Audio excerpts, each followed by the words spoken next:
గోదావరి బేసినే కదా? Godavari basin sir. It is in Prakasham Jilla, sir. ప్రకాశం జిల్లా అంటే new office No, sir. Penna. Penna basin. So that Nallamala area comes under Telangana or Rayalaseema? Rayalaseema area. That's it, completely. ఇన్నరా Devadula project ఏ నది కిందికి వస్తుంది, గోదావరి బేసినేనా అని అడిగితే ఆఫీసర్ అవును సార్ గోదావరి అంటుండు.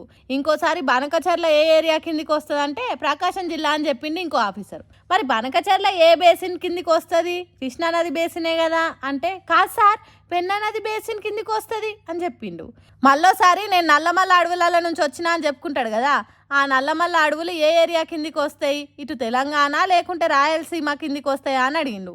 దానికి రాయలసీమ కిందికే వస్తాయి నల్లమల్ల అడవులని ఆఫీసర్ చెప్పిండు. ఇక ఈ వీడియోలను సోషల్ మీడియాలో తిప్పుకుంటా చూడుండ్రి ఎంత తేడా ఉన్నదో. మాజీ ముఖ్యమంత్రి కేసీఆర్కు ఇప్పటి ముఖ్యమంత్రి రేవంత్ రెడ్డి ట్రోలింగ్ చేస్తున్నారు. ప్రతి జిల్లా మీద, ప్రతి పల్లె మీద, కాల్వగట్ల మీద, నీటి బొట్ల మీద, ప్రాజెక్టుల మీద, ప్రాంతాల మీద మస్తు అంటే మస్తు పట్టుంటుంది. ఎక్కడ ఏది ఉన్నదని ఆఫీసర్లకి చెప్పేటంత మెమొరీ ఉంటుంది. కానీ ఇప్పటి ముఖ్యమంత్రికి తను పుట్టిన నల్లమల్ల అడవులు ఏ ప్రాంతం కిందికి వస్తాయో తెలియదాయే ఆయన ట్రోలింగ్ చేస్తుర్రు. బుధవారం నాడు ఆంధ్రప్రదేశ్ రాష్ట్రం గోదావరి బనకచర్ల ప్రాజెక్ట్ మీద ఆల్ పార్టీ ఎంపీల మీటింగ్ పెట్టింది తెలంగాణ సర్కారు.